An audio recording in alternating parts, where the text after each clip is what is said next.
Today I'm covering landlord and tenant leases, or an apartment lease, a lease agreement. So congratulations, you're shopping and you're looking for an apartment to move into, and you want to understand what the process is like so you can protect yourself.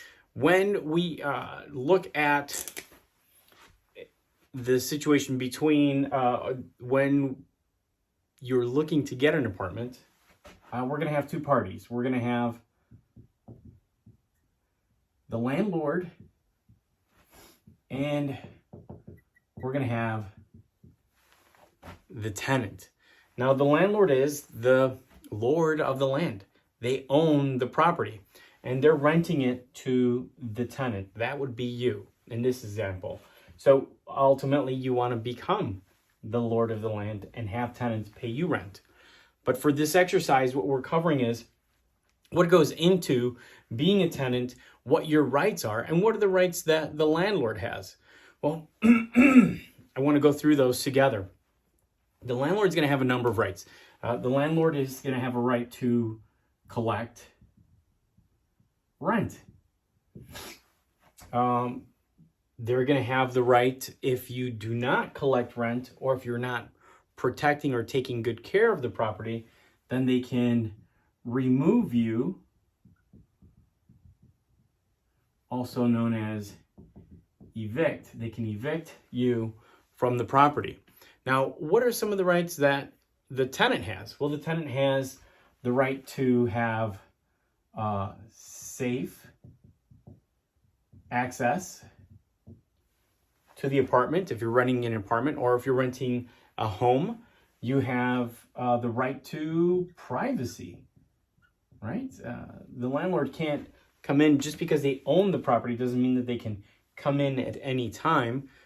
If they need to come into the property for a repair or for any specific reason, they're required to give the tenant notice so that you can prepare to have someone coming into the home or the apartment that you are currently occupying.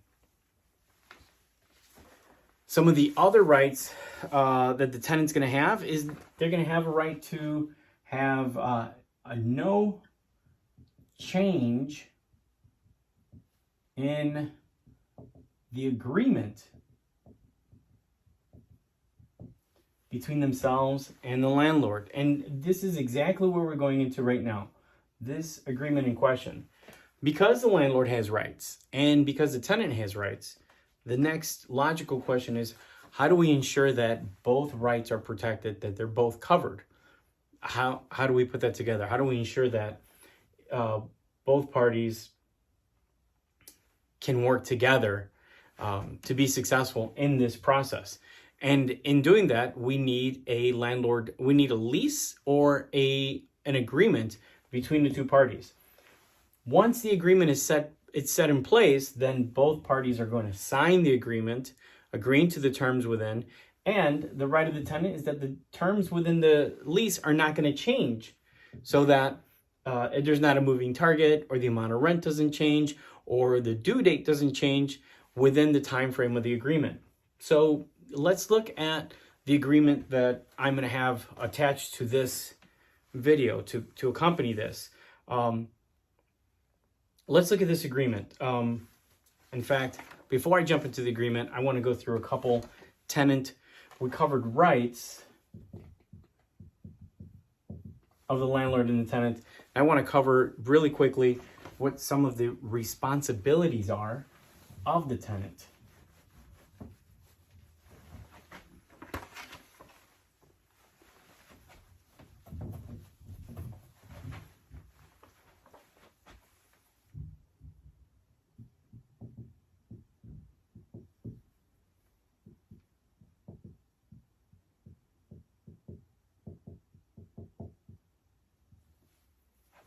So it's a big deal to take possession of someone else's property.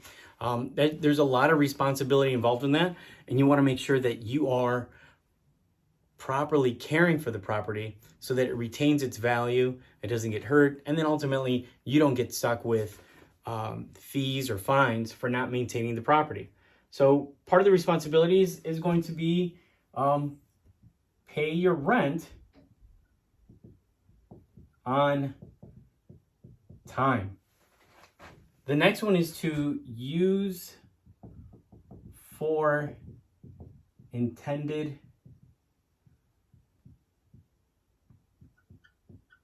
purposes only. What does that mean? If you're renting an apartment, it's so that you can live there, so you can sleep at night and you can occupy the space, maybe entertain friends, family, watch TV, do what people normally do in an apartment or in a home. If you rent the apartment to live in, you're not going to run a business out of the apartment because you're not renting the apartment for the purpose of running a business. So you're not going to have a line of people waiting to buy merchandise from your living room and then treat the living room like a warehouse or a storefront of some sort. So it's using the property for its intended purposes only.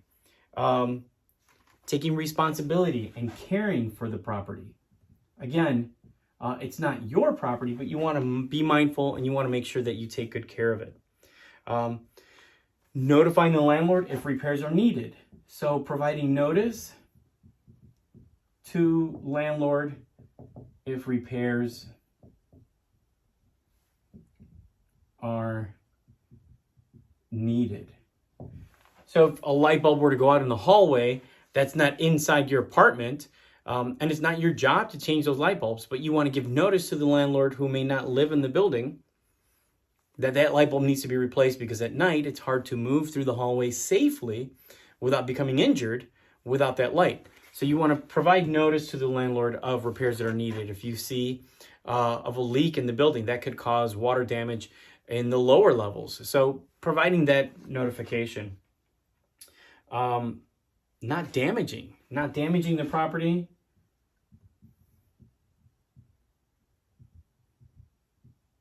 I'll say not damaging or altering. So we see a lot of great remodeling ideas and a lot of great decorating ideas, and we see these shows on TV where they'll tear down a wall, they'll open a space up, and they'll make it look really nice and modern. You don't have the right to do that. You can't alter the space of an apartment or a home if you're not the owner, if you're the tenant. So you need to make sure before you make any type of permanent changes or something that could be lasting, that you get that cleared up with the landlord first. So let's take a look here at the lease agreement that I have attached to this assignment. We're going to look at number 1. There's also going to be a worksheet attached so you can answer questions related to this, because there's a lot of legal language in this agreement. I want to go through it with you together. The first is parties and premises. So it says this lease is made on the 27th of August, 2008 between Alice Chan, herein referred to as the landlord. So Alice is a landlord, and Tim Baker, herein referred to as the tenant.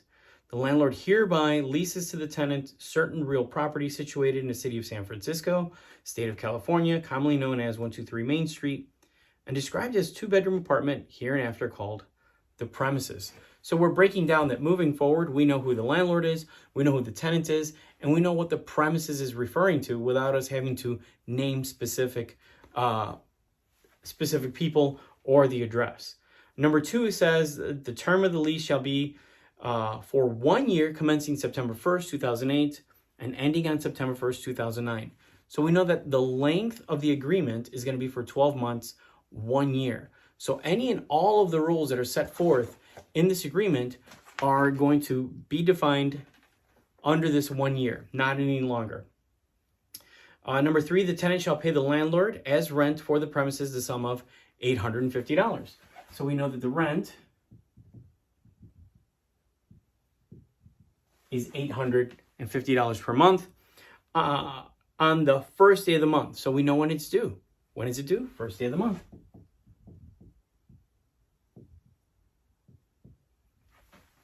It goes on to say, rent shall be payable without notice or demand at the address as the landlord may designate to the tenant in writing. So that means that the landlord doesn't have to remind you, and the landlord also doesn't have to chase you for this payment. So you can't say, well, the landlord says, hey, the rent was due 3 days ago. when they bump into you, and you can't say, well, nobody told me. You were notified. It was in the lease agreement. And at the bottom of the lease agreement, we have signatures of the landlord and the tenant. So by signing, it means that you understand the terms and you agree to the above. One thing I want you to be aware of, if your rent is $850 a month and you're going to pay that for the next 12 months, what happens if you leave the apartment? If you come back, you fly across country and you're visiting your folks because you're away at college and you're not there for 1 month or 2 months.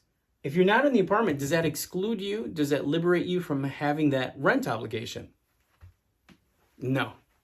So just because you're not there doesn't mean that you don't owe that rent and that it's not due. Of course it is. The agreement says that you're going to pay $850 per month for the next 12 months. So if you're going to pay the rent, you might as well be in that space. If you're trying to leave, then you have to give notice to the landlord, notifying them that you're not going to stay there longer. We'll look at number 4. Tenant shall make all arrangements to pay for all gas, heat, light, power, telephone, and other utility services provided. So if you want to have gas, light, power, all these things, you're going to have to contact the utility companies, have them come out. You're going to pay the setup fee and you're going to pay the monthly fee, so that those expenses are now carried by you, and that's separate from the rent. Some landlords will include utilities in the rent, and you'll see that is higher. The benefit of having utilities included is that it doesn't matter if you spend a lot on utilities or if you use a lot, it's already capped and it's rolled into your rent. The flip side of that is that if you're, let's say, just a single person and you don't use a lot of electricity, you don't use a lot of gas, then having a higher premium on your rent might not be worth it to you, and you might want to find an agreement that doesn't include utilities. It all depends on the regular prices, the typical prices of utilities in your area compared to rental rates in your area as well. Hold harmless, which is number 5, which means that you won't try to sue the landlord. It says, tenant shall hold landlord harmless for any and all claims arising from tenant's use of premises. So that means that, and I'll continue, except for landlord's willful or grossly negligent conduct, tenant assumes all risk of damage to property or injury to persons in or about the premises. So it's saying you're taking the risk. You might be hurt on this property, and just because you are hurt doesn't mean that you can sue the landlord. So if you're walking across the lawn and it's wet because it was raining, you slip and you break your hip, you can't sue the landlord and say, hey, I broke my hip on your property. Excuse me. You can't say I broke my hip on your property, which is factual, and now you have to pay my medical bills. It says, except for landlord's willful or grossly negligent conduct. So it's not a requirement of the landlord to come out and dry the grass so nobody slips on it. This is a risk that you take on being in the property. But let's say that there's a stairwell in the building that you use to get up to your apartment on the 3rd floor. And there was a snowstorm, and through the snowstorm, a hole caved in through the roof, snow fell in, and now water, snow, rain comes in, and it's been several days. It hits the stairs, and all that water freezes over, making the stairs very dangerous. So it's your responsibility to notify the landlord of this damage to the property. It's the landlord's responsibility to pay out of their pocket to fix, repair the damage, and to make sure that it's a safe place for all tenants to move throughout the building without getting injured. So if the tenant were negligent, if the landlord was negligent in making the repair and they waited weeks or extended period of time, if they waited an extended period of time to make that repair and someone were to fall and hurt themselves, then they would have cause to go after the landlord and ask them to pay for their medical bills or loss of income, whatever happens, as a result of the landlord not moving fast enough, not adequately responding to the emergency in the building. Let's see, number 6, if the tenant shall default and breach any covenant provision of the lease. So that sounds really fancy, but default means if you don't follow the covenant, which is a rule or a provision. So if you don't follow the rules, if you break the rules that are designated inside this lease, then after giving proper notice as required by law, the landlord may re-enter the premises and remove property and any all persons within. So what does that mean? It means that the landlord can go in, take your stuff, put it out of the unit, and not only remove your stuff, but also remove you from the apartment so that they can fix it up and rent it out to somebody else. That's called an eviction. Now, if you're not paying rent or if you're breaking the rules within here, the landlord has the right to evict you from the property. But they don't have the right to move in on day one. Oh, you didn't, today's the 1st, you owe your rent, and then tomorrow on the 2nd, I still don't have your rent. Now I'm just gonna barge into your apartment and kick you and all of your stuff out. It doesn't work that way. So there will be a grace period that you have to pay your rent that is agreed upon by you and your landlord directly. Then, if the landlord is not pleased or not happy with your violations, then they can move to evict you by giving you notice that by X date, they will be coming into the property to remove you and all of your belongings. So they can't just barge in without notice. Holding over. If the tenant with the landlord's consent, this is number 7, if the tenant with the landlord's consent remains in possession of the premises after expiration of the lease. So if the tenant stays in the apartment longer than the 12 months, then the lease, beyond the expiration of the lease, such possession shall be tenancy from month to month at a rental in the amount of the last month's rent. So that means that the rate of the last month will continue on a month-by-month basis as you move forward. So you can stay there beyond a year. At the end of the 12 months, this lease does not renew itself, but the terms within the lease renew on a month-by-month basis, which is pretty cool because maybe you wanted to be there 15 months or 14 months, not a full 24 months. That gives you the space. But a lot of landlords would say, hey, your lease is going to be up. You're on your 10th month. You got 2 months left. Are you planning on renewing with me? And they'll ask you to sign a new lease before the present one is over. So that once this lease is up, there's another one with the same terms or maybe slightly adjusted that you both mutually agree upon to move forward. And that gives you more time in there and it gives the landlord protection. Likewise, it says tenant must notify the landlord in writing at least 30 days prior to evacuating the premises. All of the provisions remain the same. So if you plan on leaving before the end of 12 months, you're required to provide notice to the landlord and say, hey, I'm not going to stay past the 6th month. I'm leaving. At which point, you're still on the hook for the second 6 months of rent to the landlord, unless the landlord wants to work something out with you. Not being on the property does not excuse you from paying that rent. That's important for you to understand. Additionally, if you were to stay longer past the 12 months and you renew on a month-to-month basis, you still have to give the landlord 30 days notice. Let's say that you're in the property for 20 months and then you found a new place to stay, closer to work or whatever the situation is. You're required to give the landlord notice. You don't want to just up and leave overnight because as a courtesy, you want to give the landlord an opportunity to show the apartment and look for other tenants that they can have move in after you move out. So that's in the lease as well. Waivers is number 8. No waiver by landlord of any provision hereof shall be deemed a waiver of any other provision hereof. What does that mean? So if the rules of the lease say no pets, but you have a parakeet that does not whistle or chirp, it doesn't make any noise, and the parakeet's very near and dear to your heart, and you ask the landlord if they can give you a break, even though the lease says no pets, if you can keep your bird. Landlord says, okay, I'll make an exception. Making an exception on that one rule does not mean that any of the other rules are exempted or changed by default. Everything else remains the same, and that's what number 8 is stating. Just because one rule changes doesn't mean that any others do. They all remain intact unless you have explicit and written consent from the lord of the land, from the landlord. And at the bottom of the lease agreement, you'll have your signature and the landlord's signature, which means that you're aware of all of the above. So if you're not following the rules, the landlord can pull out the agreement and say, you were aware of this, you signed here, and on that basis, I can start moving to evict you from the property. Now, no lease agreement is designed or should be designed. Again, remember the two parties we have? No lease agreement should be designed to protect one party more than the other. So we have the landlord and we have the tenant. And what you want is a lease agreement that protects both parties equally.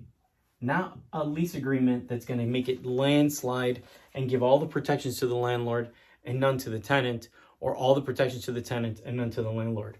A really good agreement will be short. It'll be abbreviated, a one-page agreement, and it's going to be even. Both parties are going to feel really comfortable signing on to this. So those are the basics of a lease agreement and getting into this. If you have any questions, feel free to post a comment and I'll follow up with you.